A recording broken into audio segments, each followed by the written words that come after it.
everyone. So today we're in a slightly different studio and we will be interviewing Glen from My Millennial Money. So he is a really successful Australian podcaster and he was actually the first finance podcaster ever in Australia, which is super impressive. He's also had over 1 million listens this year alone.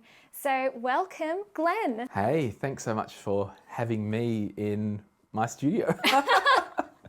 Thank you so much for having me in your studio. I love your setup. My pleasure. It's just incredible. It's so nice to be here after watching your videos and listening to your podcast for so long. Yeah, well, thank you so much. And anytime, you're welcome here. Oh, thank you. You have such an interesting story. Can you tell us how you got into podcasting to begin with? I was running a financial planning business and I did that for just over 10 years. So individual clients and, growing up as a kid, I always had a fascination with the TV studios and I'm like, oh, it'd be cool to be a radio announcer. And I tried to get work experience at the local radio station once. So I think in the back of my mind, had this kind of childlike passion simmering there. And then so I was getting a little bit more, bored, or I don't know what the word is with my financial planning practice. I'd achieved so much and now I wanted a new challenge. So I thought, I'm going to start podcasting. So I started a podcast on the side. It was called Sort Your Money Out, which it no longer exists. I went to some conferences in the States just to really get encouraged because it's just such a different scene in the States. And I like to say you've got to get off the island sometimes to be inspired. And then that didn't work. And then one day I thought, hang on, I'm a millennial. There isn't any good personal finance podcasts that are Aussie. And as I think you said at the start, I think ours was maybe the first Aussie personal finance podcast that I know of. So I thought I'm going to give this a shake. And then it kind of just slowly started to take off from there because I wanted to do, I call it infotainment. I just wanted to entertain people and also give them information and encourage people with their money. It's such an impressive story. And I love that about your podcast because not only is it really fun to listen to, but you're actually getting something out of it as well. Totally. So, yeah, I think that's one of the reasons it's done so well. Yeah, and it's a problem for me because it was my hobby and I turned the hobby into a side hustle. So I was making money from it. And now it's my full-time thing. I'm a full-time podcaster now.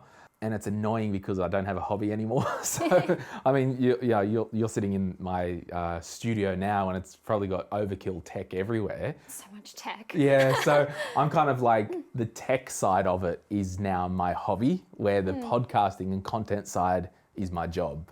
Yeah. So try and scratch the itch that way. Interesting. So what happens when your side hustle and your hobby becomes your job? Do you still enjoy it as much as you did when you started out? Yeah, I think it's one of those moments where it's oh wow, this is what people always talk about. It's I want to do my side hustle and then grow that, and then now it's my full-time thing, and I'm thankful that I could do it.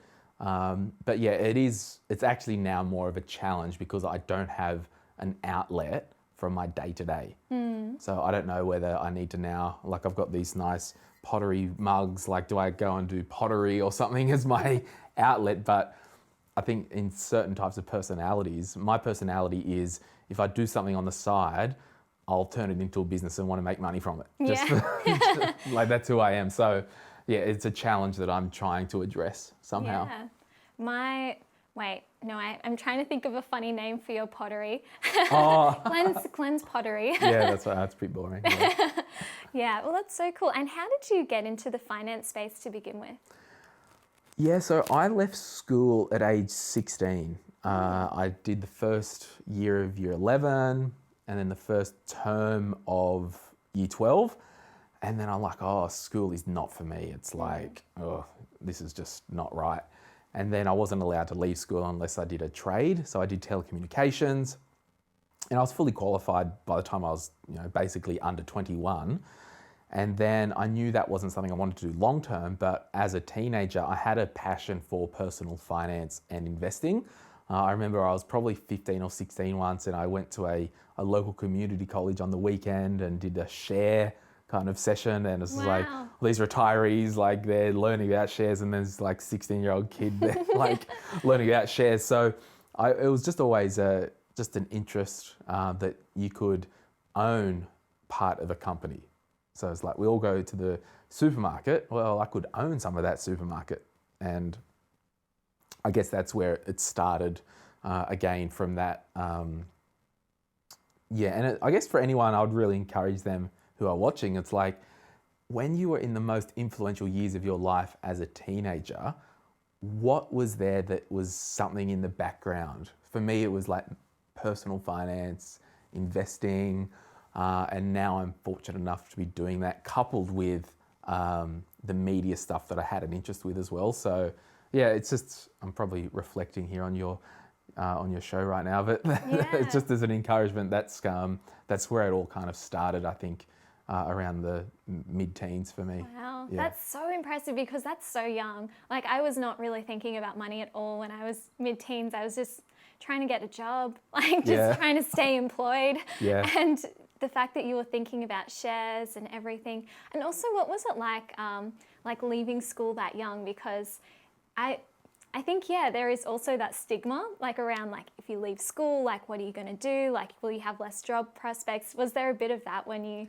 wanted to leave school? Yeah, there was this fear of like, oh my gosh, school isn't for me. But also my parents going, well, you're not leaving school and just sitting at home. So I had to find an apprenticeship. And that was one of the conditions. If you are going to leave school, you need to be formally trained in something. And I know that the university route wasn't for me, so the technical trade was for me. But I guess what it did, looking back at a 16-year-old kid, it catapulted me into maturity. You know, I'm out in the workforce, you know, this kid going around, full-time job, dealing with adults on a commercial level, you know, with my boss, but it did catapult me into that maturity space, which I'm thankful for as well. Yeah, that's so awesome. I think you probably learned so many early like money lessons. Totally. From just being pushed out into the real workforce. Totally. Yeah. And so what is your biggest money mistake? Oh, geez. There's so many. Been the big questions. Yeah. Well, okay. So very interesting that you ask that. I think my biggest money mistake was not actually knowing my natural proclivity to money and spending or saving at an early age. So what do I mean by that? Well, yes, I loved, you know, all the personal finance stuff. I loved the idea of buying shares and all that. I had money, but my personality was I'm a spender, not a saver. So if money lands into my account or into my wallet, it's going to grow legs and you know, get the hell out of my life. So I think on a kind of holistic level, my biggest money mistake was probably not realizing that I was a spender by nature and I actually had to address that. So that was kind of the one big thing. And then other money mistakes, gosh, probably doing dumb stuff like on a holiday, going to Vegas and, you know, staying in a hotel. And then I remember one morning my mate was, he slept in. I was like, oh, I'm going to go downstairs. We were staying at Paris, the hotel there. And I went downstairs and it's like 9 a.m, the casino. And then I was just like, I went and I wasted money on roulette or something. Went back upstairs. He just got out of the shower. Oh, what are you up to? Those?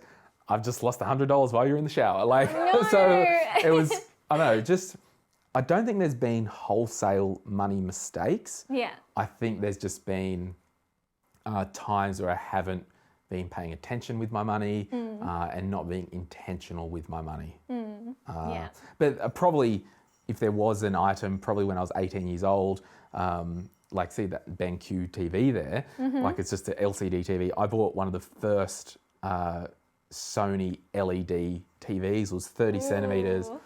It was from Harvey Norman. I know at the time it was $800, and that would have been maybe 3 or 4 times my weekly wage at the time. Oh, wow. I got it on finance because I love tech and I wanted to be the first, but that was just dumb. Like financing a new piece of tech. Yeah, no, I totally get it. And at the time you just think like, you know, how cool would it be to own that thing? and like everyone's going to think it's so cool, but then later on you end up paying for it, you know, Totally. and just looking at it with regret. I feel that. Yeah. And so on the flip side, what's your biggest money win? I think my biggest money win would be my business that I worked at for maybe 10 years, and I did it in a way that it was very profitable year on year. So really good earnings, but also building an asset. So when I did transition out of that business, I actually sold that business.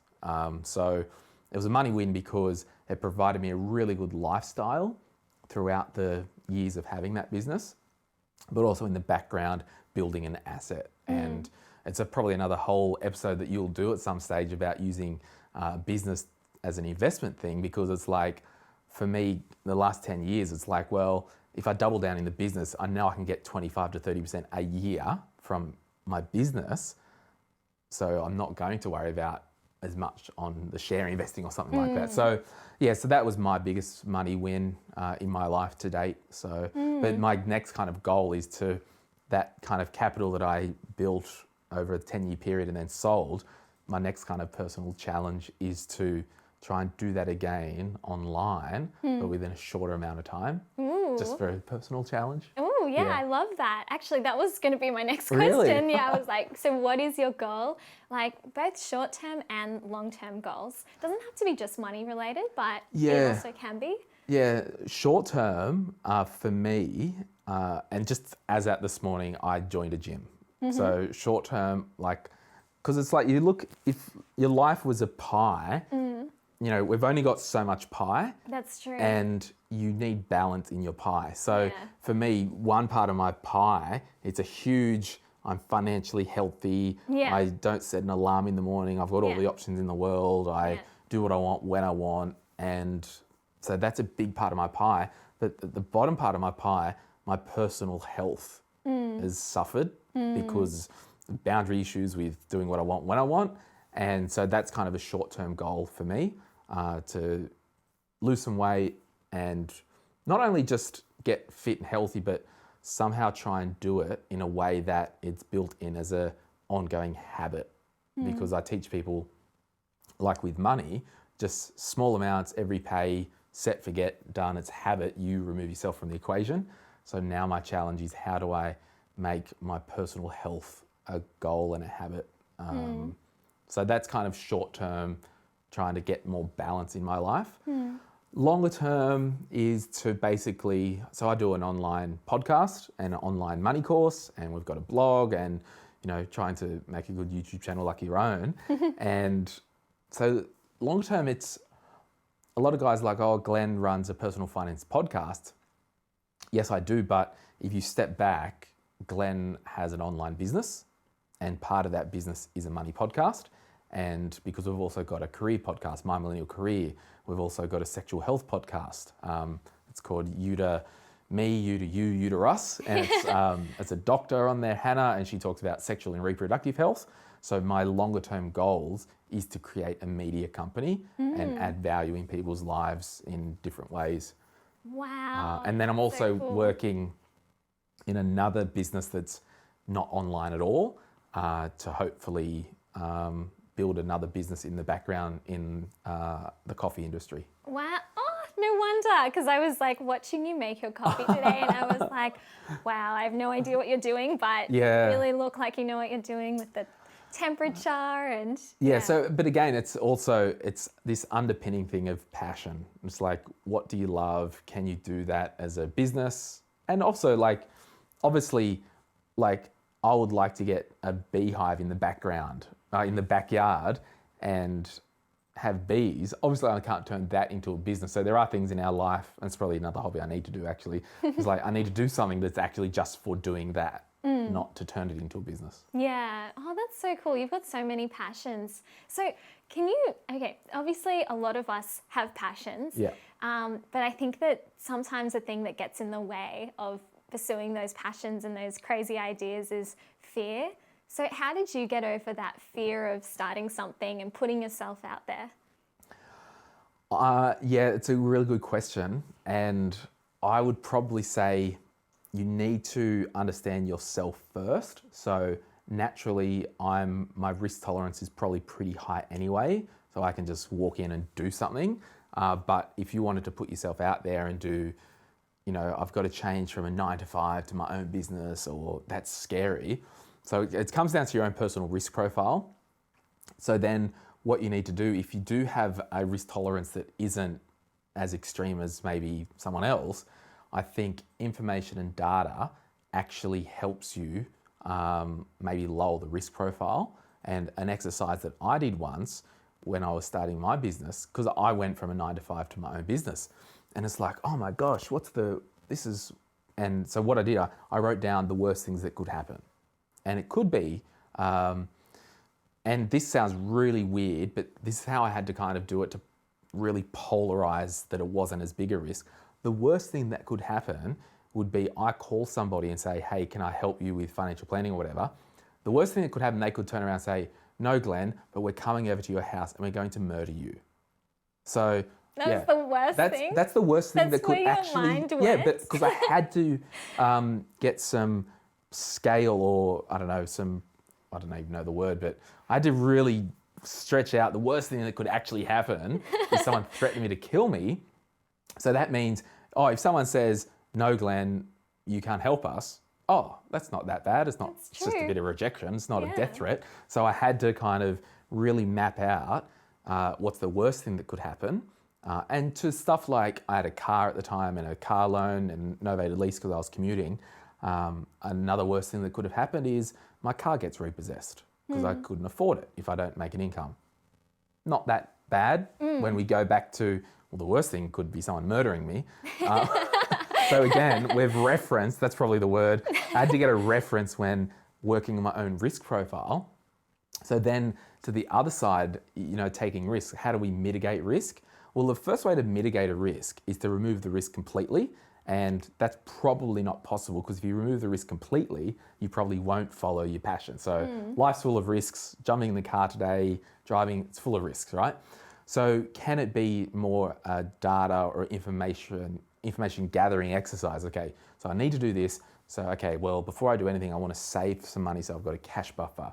Before I do this, I want to get insurance. So if someone sues me, there's not. So I think the whole risk thing, it can be mitigated, but you just need to understand as much as possible and get it out on paper and just really have a reference your different risks. Even starting my own business, in my diary, I wrote down everyone that I knew that had their own business. So it's like David, Mary, or whatever. Well, if they can do it, they're just a person. I'm just a person. It can be done. Yeah. So, and then having a good mentor in your life as well. So. Yeah, that's awesome. I love that. I've never really thought about it like that. Like, what's the worst possible thing that could happen? And then, everything seems better than, death. Dying. So as morbid Cold-blooded as it is, murder. Well, at least I'm still alive. Look on the bright side. It's would you rather get rejected from an interview or die? Take the rejection all day long. That's too funny. I'm going to remember this. But it's all about perspective and referencing. So, and it could be like you could even do it as from if I'm scared of people, and because a lot of time in business you're dealing with people, so the rejection thing is like murder. This is so weird, but whatever. We're going there. This conversation go? And then the other side, it could be total bankrupt. We're going to sue you for $1 million. And I think what you'll find is, as you map things out, you'll end up being pretty much in there anyway. Yeah. So. Interesting. Yeah. Okay, so I'm curious. What was the turning point in your career? When was that point where, at some point you were struggling? How did you get from not struggling to succeeding and blowing up and having this really successful podcast and business? Yeah, so I'll let you in on a little tip. Ooh. Okay, yes. And I actually have not shared this before. Really? I'm excited. Ever publicly. So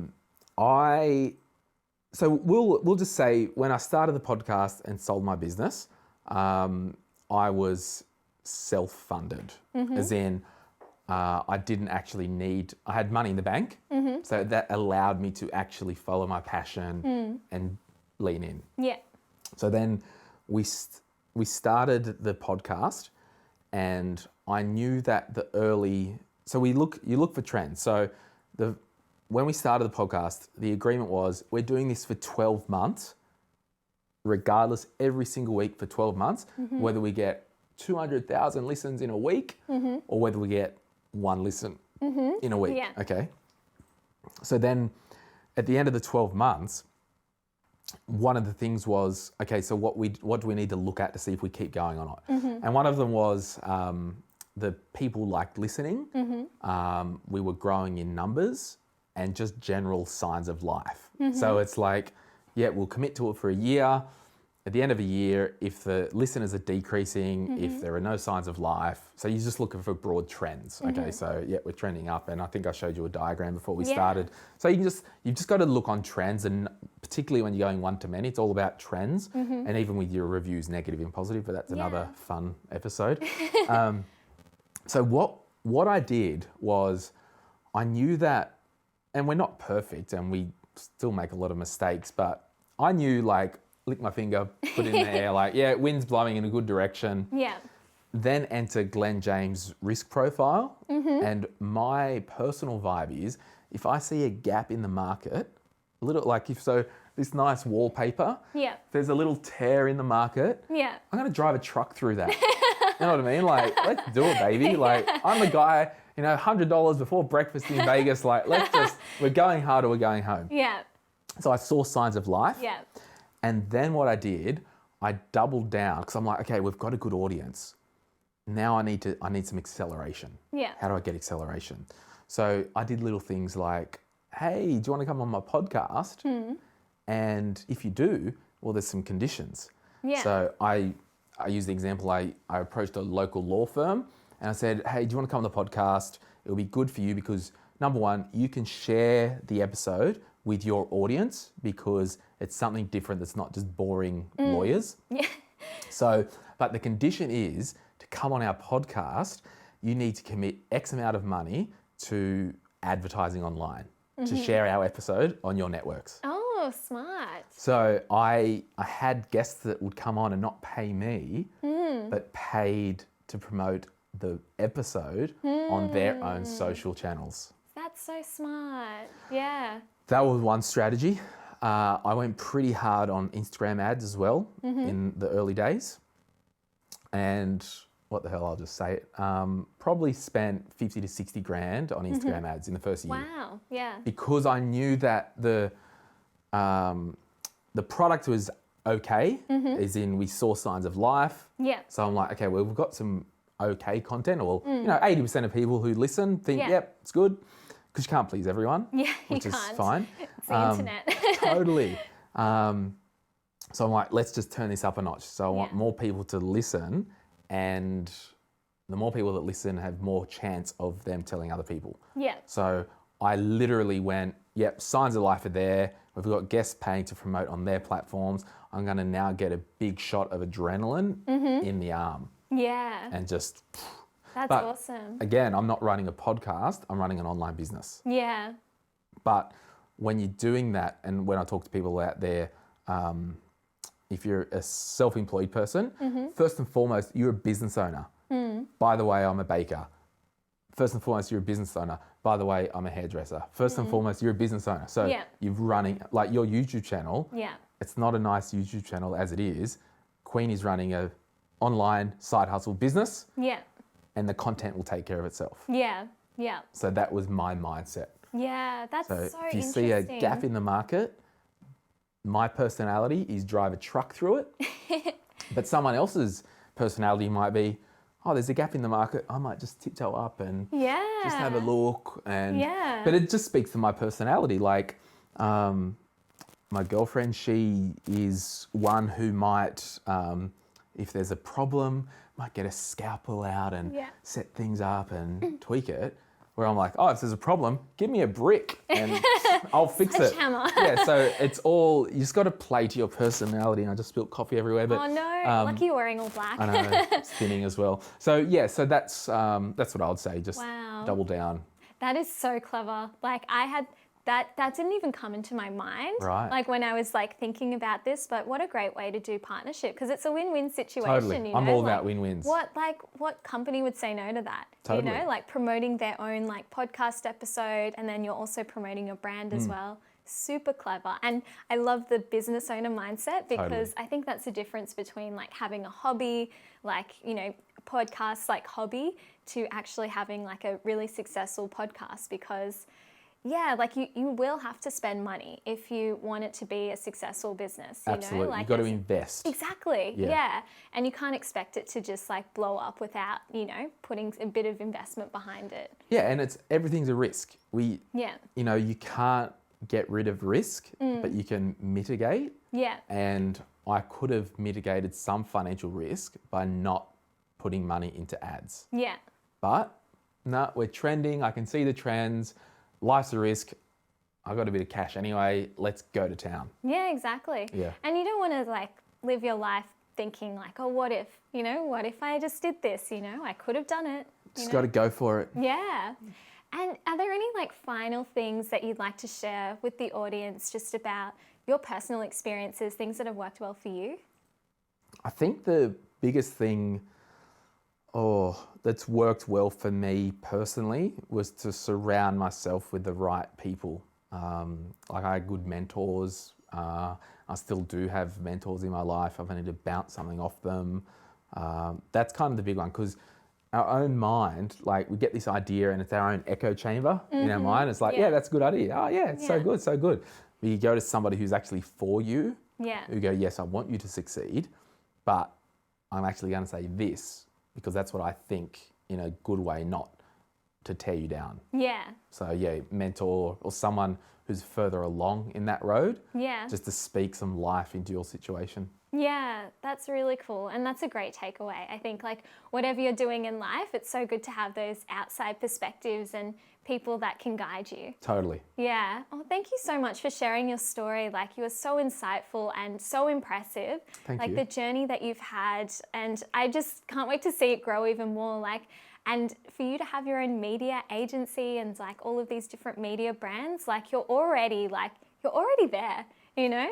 Yeah, I mean, it's a journey, and as weird as that sounds, we're just doing a day at a time, and it's all about win-win. So how can you be a win for you and win for your audience? And if you can get that right, I think it will be all good. Yeah, absolutely. I have no doubt in my mind that, you know, you'll get there. Absolutely. Anything that you set your mind to. Thank you so much. Thank you so much for coming on the channel. My pleasure. Thank you so much for watching this video, and if you did enjoy this video, make sure that you do follow Glen on YouTube and subscribe to his channel. He's got some amazing content, and he's going to put even more videos out there on YouTube, so definitely subscribe for that and stay tuned. I've put a link down in the description below, and if you did enjoy this video, please make sure you give this video a like, and we'll see you in the next one. See ya!